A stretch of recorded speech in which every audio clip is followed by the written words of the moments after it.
Hey there, welcome to another edition of Vegas Badboyz of podcasting. It's I, DJ Impact, here with Matt Michaels, Sin City Steve, and Rob Bossoleri. Welcome to Wrestling Talk, and we're glad you are with us. If you're watching us live, make sure you throw all your comments in the chat box, YouTube, Facebook, or Twitch. Also, if you're not and you're listening to the podcast by downloading it, we always appreciate you and thank you for doing just that, okay?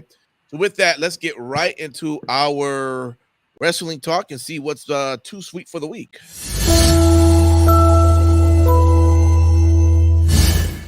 All right, Sin City Steve, as always, what highlights did you have for pro wrestling this past week? All right, so obviously, let's just rip the Band-Aid off right now. Of course, we had the AEW debut of Mercedes Moné. Keep an eye open for 3 Count this week, as we definitely talked quite a bit about the marquee debuts and the results that they haven't had on AEW's TV ratings or live event attendance. But nonetheless, just from a viewer perspective, I feel that the debut was a good one in terms of getting a character. I don't want to say acquainted with the audience, but they built her up to where it felt like as if, yes, she's a star. Now, if they choose to follow through with this, then great. But we all know that they don't have the best track record of dealing with people past, I'd say, the 3 weeks in. That's generally a good kind of barometer for when things start to fall off for characters creatively. And, I do also want to mention, no one watched it because it was on Rampage, but Takeshita went out there and had one hell of a match this week against Commander. Takeshita picked up the win after a spinning Falcon Arrow. Solid match. And Takeshita continues to put together a great body of in-ring work and continues to do banger after banger match. Yeah. Speaking of bangers, on Collision, Katsuyori Shibata and Bryan Danielson went out and had one hell of a match. Obviously, I saw some static online of some people complaining about there was a slap exchange that went on, but you can't exactly fake some of that shit. Bryan Danielson had a gigantic bruise, and it was a hard-hitting match. Yeah. And Danielson got the win in about 19 minutes. Very solid way to kick off that show. No doubt. Let me move over to you, Rob. What highlights you had this past week? We had a rock concert, which was just fucking morbid as all hell. Talking about slapping the meat off somebody and then handing a bloody belt to the guy's mom. It was bizarre. We did have Mercedes Moné come in. We had a very good match with Damage Control, which I'm liking. I'm liking that they can give the women some shine on the WWE in light of the heavy amounts of attention, and rightfully so, garnered to the Cody versus the Bloodline story. And they played it long. They've given some energy to it, and to see Dakota Kai back in the ring, wrestling, very flexible. She doesn't look like she has a lot of ring rust. We knew we were going to get a run in from the rest of Damage Control early on in the match. Could have gone better. Legado del Fantasma having a good feud going on with the Latin World Order. We're getting some good stuff out of SmackDown consistently where the matches are memorable, and they have banger matches in their own right, but it's leading to, I think, a better payoff for the fans. And I don't think the Bayley match is going to be that cut and dry. So I'm jumping ahead, something to look forward to, but just seeing really great things. I was really fixated on SmackDown. Okay. As far as the addition of Janice and a hint and a nod towards Abyss from Adam Copeland, that was great. We didn't know what that was, but I thought it would be something like that, but that was great. We're going to have a really interesting match. All right. Let me move over to you, Matt Michaels. What was your too sweet for the week? That's pretty much coming down to a lot of SmackDown as well. I think that what we're seeing very interesting with The Rock. We haven't really seen this before, and that is we're seeing a character that is not a face or a heel. He's The Rock, and that's it. And so he can do a comedy bit, right? He can do that whole fucking first bit and then cut a promo that is serious and, absolutely just fucking pointed and just wonderful. Ric Flair, when Ric Flair comes out on social media and says that you are better than I ever was, you're the best to ever do it. That's pretty fucking high praise right there. Yeah. So some good shit. NXT had some good stuff going on. I'm especially impressed with the use of the women. They're doing some good stuff with our little we never thought Roxanne Perez could be a badass, but they're making her into a heel. They're giving her that chance to learn how to be a heel, which is great. I agree. Yeah, it's especially because she's so young. She just looks like, again, when you have these wrestlers who are 18, 19, 20 years old, you have to challenge them. You have to give them character development. I think that's the difference between someone like that and Hook. Hook is so fucking boring, man. It's just like, dude, like, give him something else. Give him a little something. Mm-hmm. Let's put him with Jericho. The fuck? Oh wait, that's a different segment. I'm sorry. All right, let's go over into Where's the Love?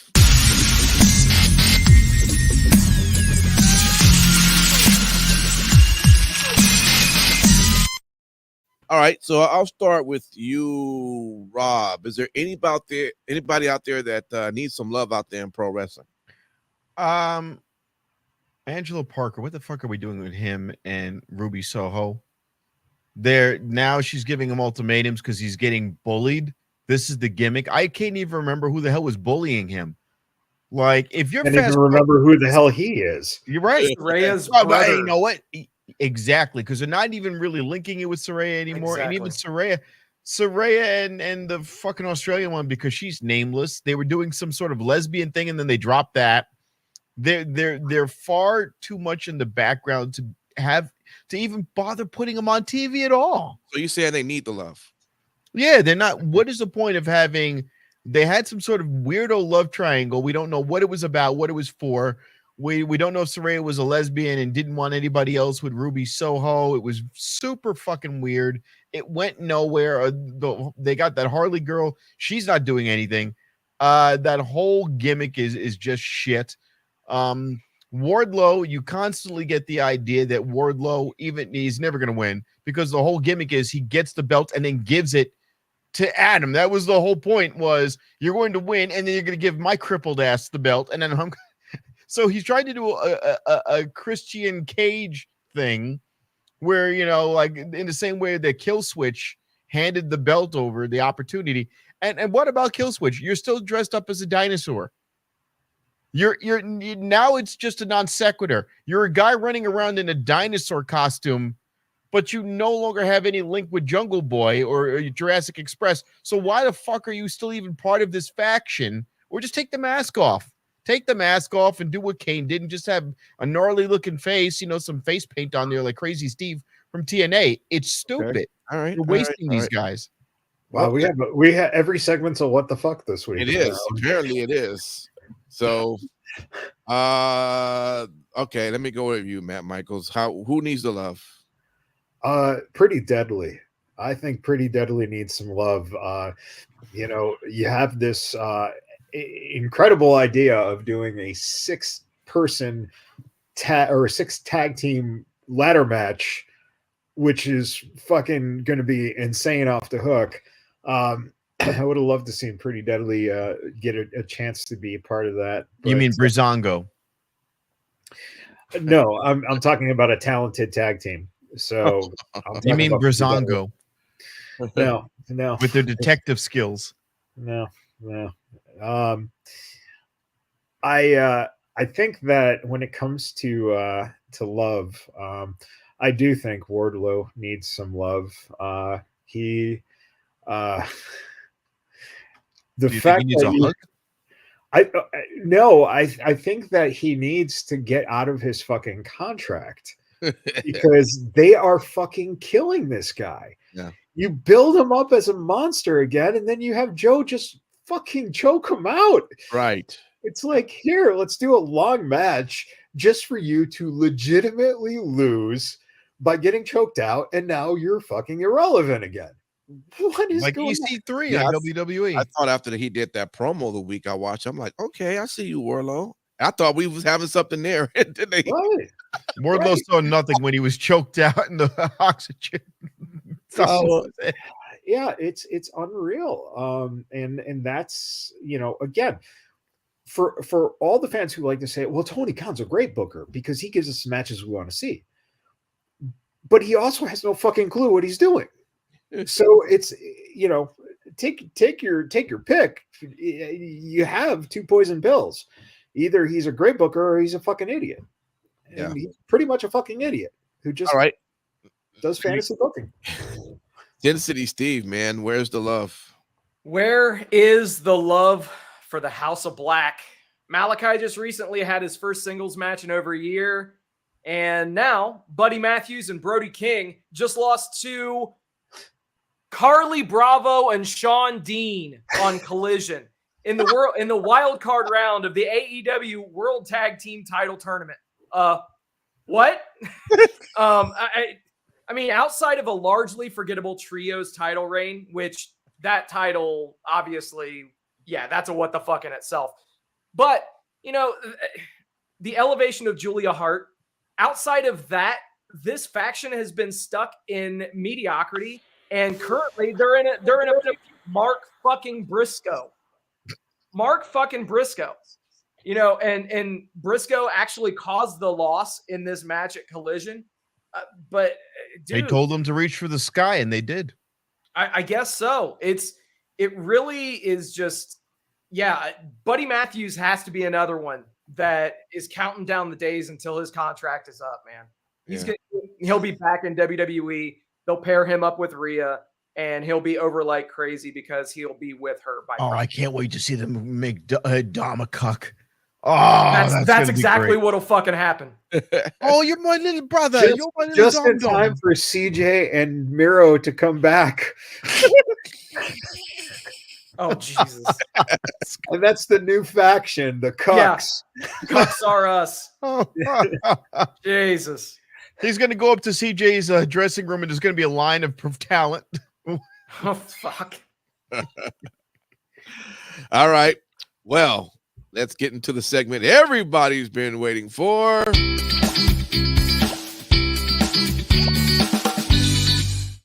Is that It what was- the Cuck? And we'll start off with you, Matt Michaels. What you got? Okay, so the serious what the fuck is how do you put together a Dynamite episode in which you don't let anyone who isn't see, this is a problem. Your fan base are smart marks. Okay, so all those people already know it's going to be Sasha debuting. Fine. That's all right.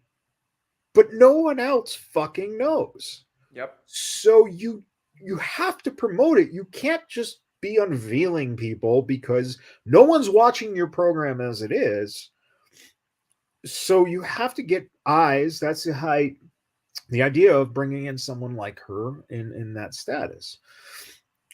And after you have her kick off the show, you don't then take what should be your main event in your heavyweight championship match and put it right afterwards, and then have a picture in picture, I think twice in that match, only to have the guy you're building up legitimately lose to your champion, and then basically have the rest of your show just start a downward spiral to your main event of Hippie McHippo versus whoever the fuck the first Oriental champion was. Oh, I don't know what the fuck that match was. I don't care. It was fucking horrendous. I just do not buy into any of that bullshit. I don't think, man, I haven't heard Oriental in a long time. yeah. That's a seasoning of American ramen at this point. Yeah. But all Oriental refers to Okada. Ah, Oh, okay. God. All right. Let me go over to you, Sin City Steve. What WTF you got, man? So, you know how I just mentioned the House of Black Infantry match from Collision? Yeah, that got a big old what the fuck from me too. Anyway, Yeah. RIP to Wardlow. Exactly. I cannot believe that I'm echoing Matt Michaels and his sentiments from earlier in this show. Holy shit. What the But nonetheless, what the fuck? Wardlow, he didn't die, of course, but Wardlow, the character, might as well have. You know, when it was announced that he was using his title shot for Dynamite Big Business, I knew it wouldn't end well for him. I knew that Right. since this wasn't going to be taking place at a pay-per-view, that he was taking the L. And honestly, the Wardlow character, that's the furthest thing from what he needs right now. He's been so cold for so long. You try to heat him up, and then immediately you roll him out to just be squashed, for lack of better description. Because at the end of the day, yeah, Joe choked him out. He didn't tap out. He passed out. That didn't protect him. I don't care what anyone says. That is a big time what the fuck. And you guys know how Darby Allin was supposedly going to be taking time off after his match with Jay White to climb Mount Everest? Well, Jay White beat the shit out of Darby in their match, pinned him, grabbed a steel chair and the baseball bat that Darby brought to the ring. And then, of course, the only saving grace of this entire segment was that the Acclaimed came down. The Bang Bang Scissor Gang is no more because Bullet Club Gold beat the shit out of the Acclaimed. Thank God. But then they hit Darby Allin's foot, which was Pillmanized in a chair. And Darby Allin has a broken foot, and he is not climbing Mount Everest. That is. And Al What Snow got a lot. the fuck? And Al Snow got a lot of shit this week for saying someone is going to die in an AEW ring. Well, I mean, there have been people that have died in a WWE ring. No, So no. let's pump the brakes on That that. is true. There have been people that have died in a WWE ring. So Yeah, I saw but- that but quote that- and I was but like, that's- fuck that. But that's stunts. We're talking just wrestling. So is AEW. Half the shit that they do are stunts, man. Come on. Like, I can admit it. You should be able to. Like, let's be real here. All right, let me jump over to you, Mr. Basileri. What you got the WTFs this week at all? Did you put it all So the way up? how important was Deanna Prasso supposed to be that we squashed her so soon, and now we're using her as just like we're tagging her up just to have a Poor girl. Oh, Deanna. we established a good backstory. The two were friends. They have matching tattoos. We debuted her in New Jersey. We set her up really well. She's supposed to be the talent, the virtuosa. And then she loses, and now she's tagging with Thunder Rosa to go nowhere. You know, this is like throwing her. The toilet's already been flushed, and they throw her into the bottom part of it. You know, she didn't even get to swirl around a little bit. She got thrown into the deep end of the flushing toilet. Back to Trenton with you, bitch. Well, I'm gonna take that clip and text it over to Rosa right now, there, Yeah, no buddy. shit. Because you just told her she is the shit, and that process is being flushed out with her. That's really fucked up, dude. Oh boy. It's true though. That's the thing, because let's put it like this: once you put out Mercedes Moné, and you just throw her out there with really no vision for what she wants, because it's not like she said, "I'm going for that." There is no WrestleMania moment where they can point to a sign and say, "This is my goal." Dynasty? What dynasty? There's no dynasties being wrestled. If you wanted Sting and Darby Allin to wrestle a dynasty, that would make sense, because that would tie into the name of the pay-per-view. But this is just all cold. Everything else that you guys have been mentioning, I mean, Briscoe's going to get his ass kicked. Who is he going to turn to? Nobody gives a shit. The House of Black are fucking useless. They're the Bang Bang Scissor game. Why would you break that up? They were actually over. They were over. You have merch. You had merch. You had good. That was something good you could do. That should not. They went too quick to break that up. And off of one run in, unify those titles at the pay-per-view, man. Yeah, well, that's what you're going to have to do now. And then they're going to lose, and it's going to be Bullet Club, and you'll have Juice Robinson come in and run the interference. That's the only. If you don't have Juice Robinson come back and run interference, fuck you. What the fuck are you doing?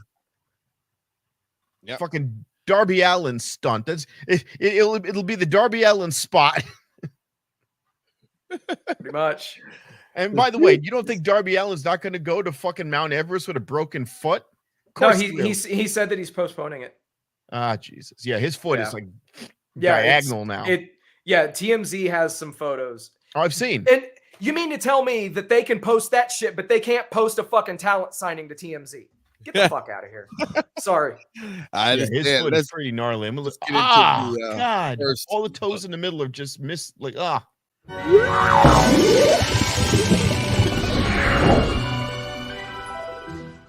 right, so we all have to be excited, looking out for something. Woo! All right, I'll jump over to you, Sin City, first.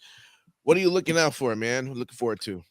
So, despite the fact that it's on Dynamite this week, I am looking out for the Copeland and Cage I Quit match. I think that they are going to put the title on Copeland this week.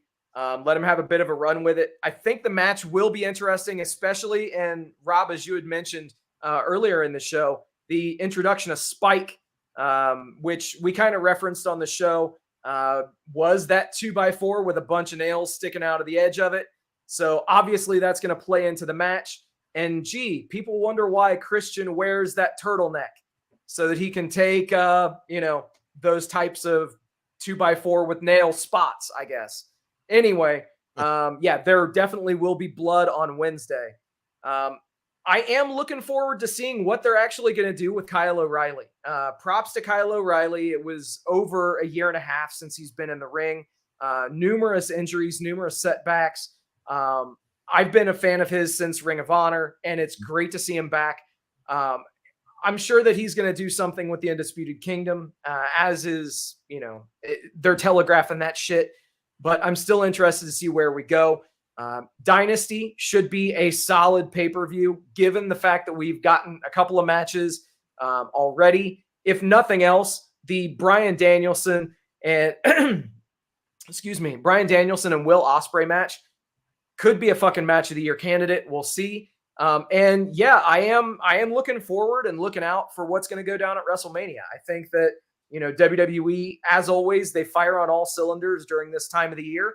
And it's a great time to be a professional wrestling fan, regardless of the promotion that you support. Just because, even if you're not too big on WWE, if you'll notice, AEW has stepped up their game. They got a new set. They got a new theme. They're bringing in new stars. Obviously, they're not, saying that they've signed these stars in advance so that they can sell more tickets and get more, TV viewers, but neither here nor there. Yeah. Absolutely. Let me go over to you, Rob. What are you excited? Yeah, the match on Dynamite. I can't wait for that one. Also, the fact that he mentioned Abyss's weapon. Are we going to see Joseph Parks? Maybe. No. He's on the writing staff in WWE. WWE. I thought, I know, but it was a nice mention, nice little nod. I'm really looking forward to that match. I'm looking forward to seeing what they do with Kyle O'Reilly and how they find a way to work him into the Kingdom. It can't be a straight line. There's got to be some fucking chicanery that gets him on there. If we're talking about Dynasty, do we see a return to Maxwell Jacob Freeman? Yes. Again, I'm leaning heavily into the name because the name means a lot. Because it's not WWE and they don't have set pay-per-views yet, except for a couple. They have Double or Nothing, All In. I think that's the only set ones, and everything else they're still kind of making it up as they go. For I'm not going to say the obvious JC one because I don't think she's going to make any appearances soon on WWE. I just don't know what they're doing with her.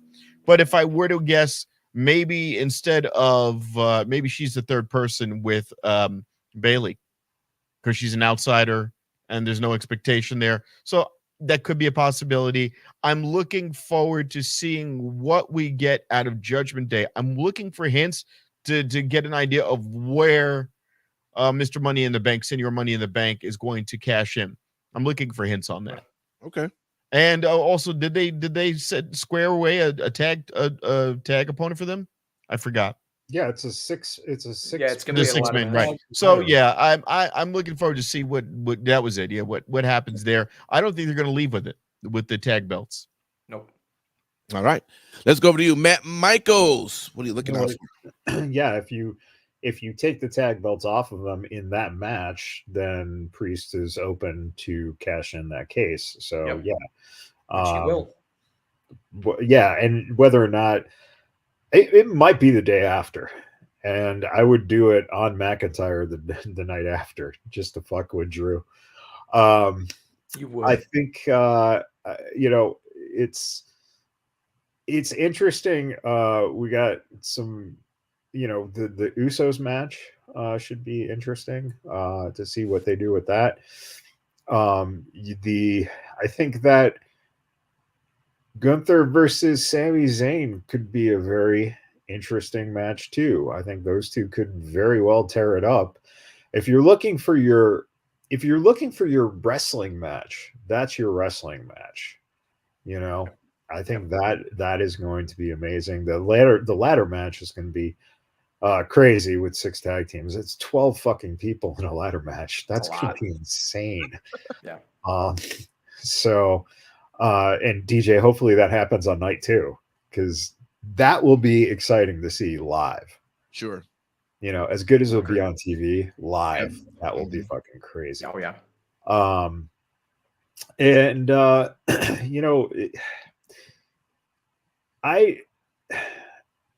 don't. It's so funny that everyone is buying into the idea of Dynasty being MJF, and those were his colors, and blah blah blah. Once again, why are you not fucking? If that is going to be him returning, why are you not promoting the fucking thing? What the fuck is going on with that shit, man? Because Wembley Arena's got 90,000 seats that are going to be sold out. For all in. Hey, by the way, I think Cody's dog is gonna bite the Rock. Oh shit. Pharaoh's gonna get him a bite.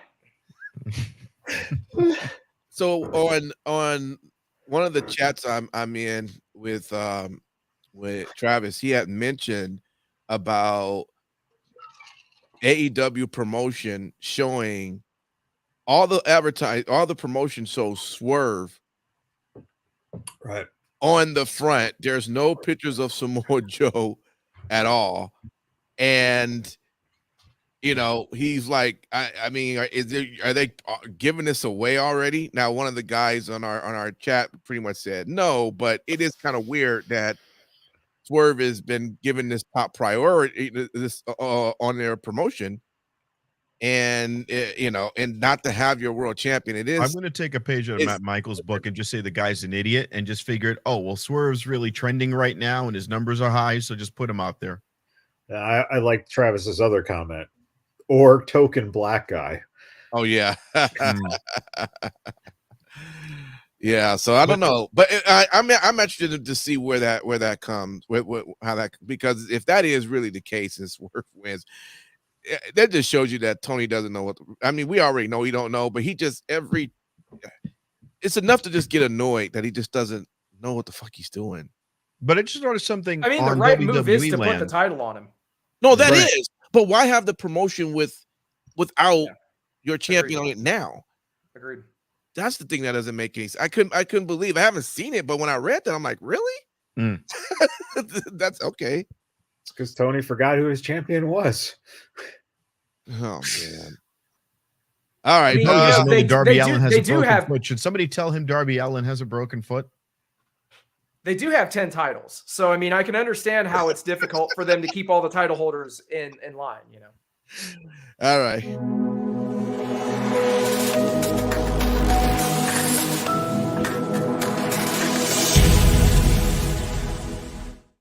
I guess we all probably can in unison say SmackDown was the best show of this. Oh, Sin City's giving me that look like no.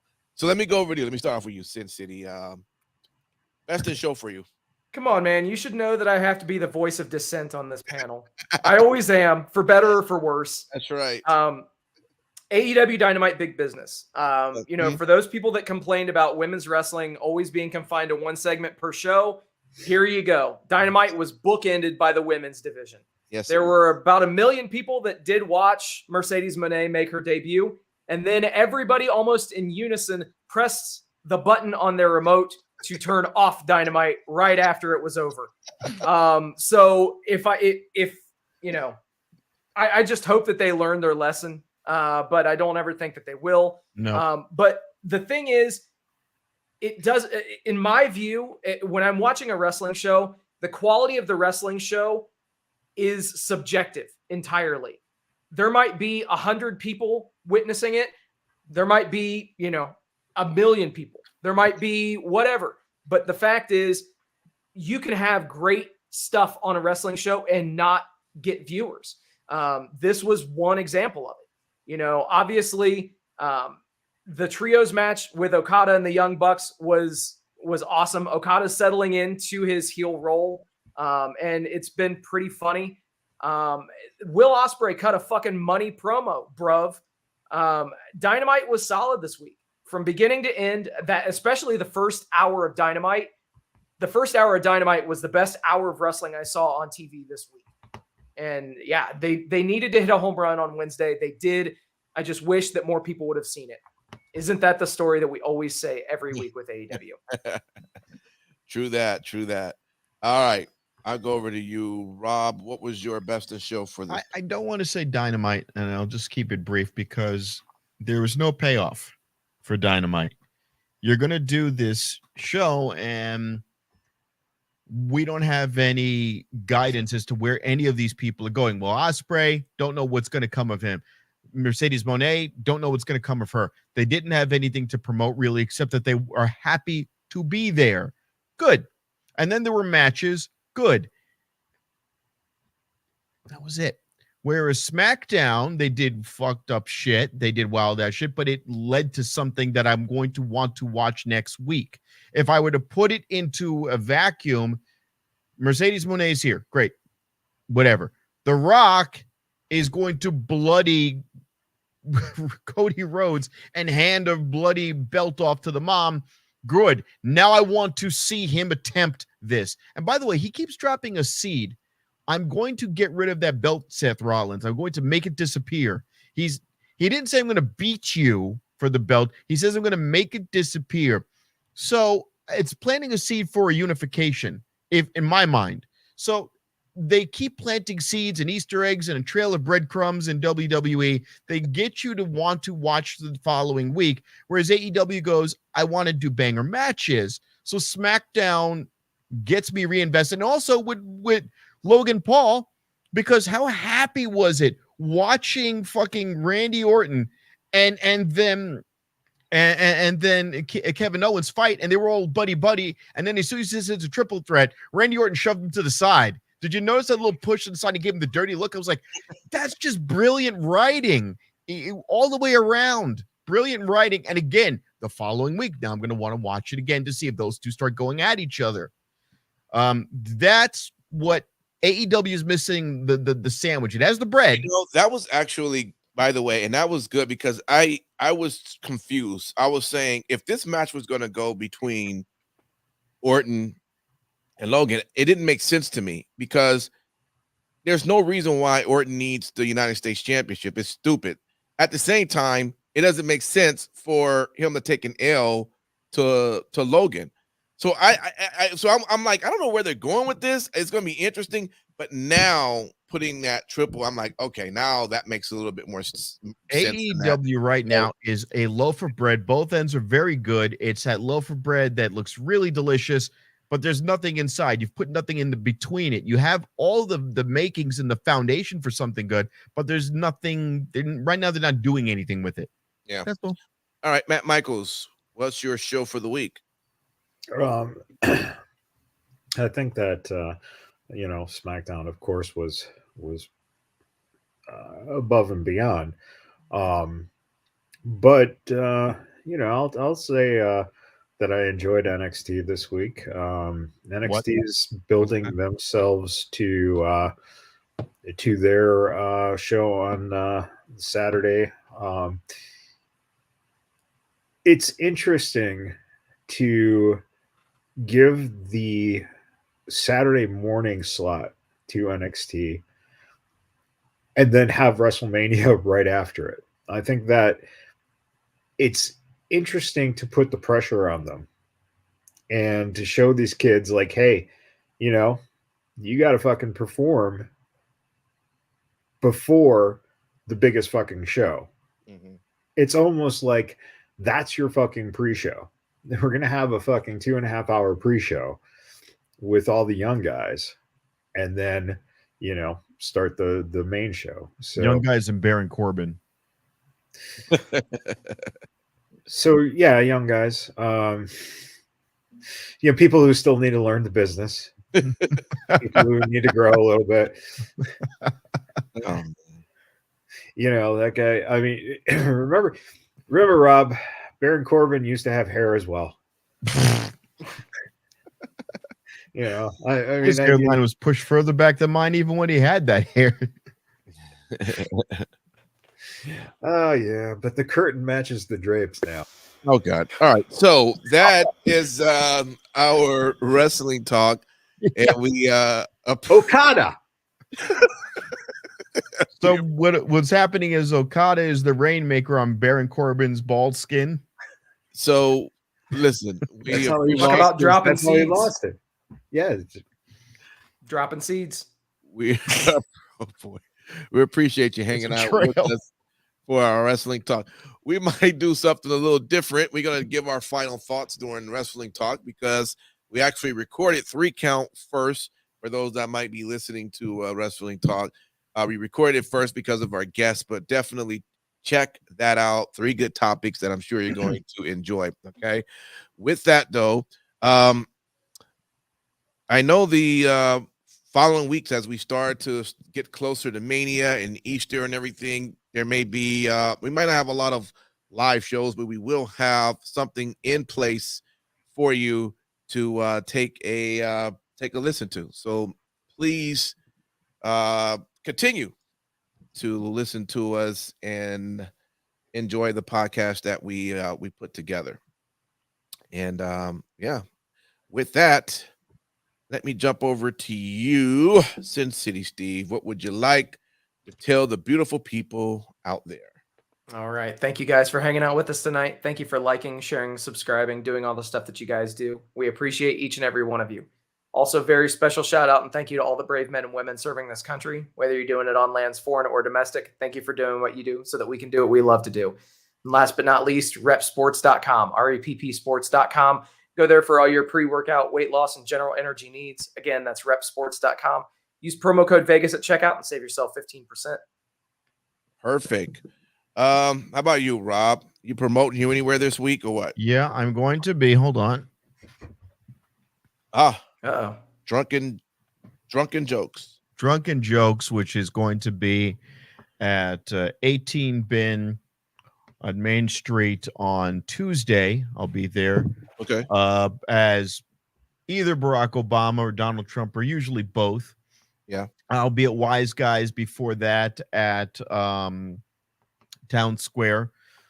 So you can see me. There's an open mic there, and I do my preparation for the other show. So any material I want to work out, I do it there first. So if you're in that part of town, that show is at 7:30. So you catch me sometime around the early portion of that if they let me get up earlier. Mm-hmm. I've got a show, I believe, at the 6 at Tenaya Creek Brewery. And keep your eyes peeled. I will be soon appearing on Cameo. So if you want Dino J Trub to leave you a message, and it's going to be the very best message that anyone's ever left, believe it, then you can pay and you can see me do that. Or, sometimes Barack Obama would like to leave a message about hope and unity and your kid's birthday for reasonable fee. And hardworking American folks realize that investing in Rob Bossolari and going on Boss Comedy, BOCE Comedy, is investing in the future of America. There you go. And you know that, Michelle and Malia, Sasha. Yeah. Thank you, Mr. President. We appreciate that. Matt Michaels, final thoughts. Yeah, I'll be on OnlyFans. Jerking off. How much are you spending? Jerking off to on camera to Rob Bossolari's Trump and Obama impersonations. So, and I get through it because of Rep Sports. Rep Sports really just gives me the energy I need to fucking really just crank it out, and it's just huge, just tons of it's just jism and spray. And, it's just That's the great thing. I'm trying to get us off, and I'm lost. Hold on. He just got off. How do you mean that? Off too. That's what we call Trucking Joe. All right. Hey, all right. Take care, everybody. And we'll see you next week. We do it all over again. Rainmaker.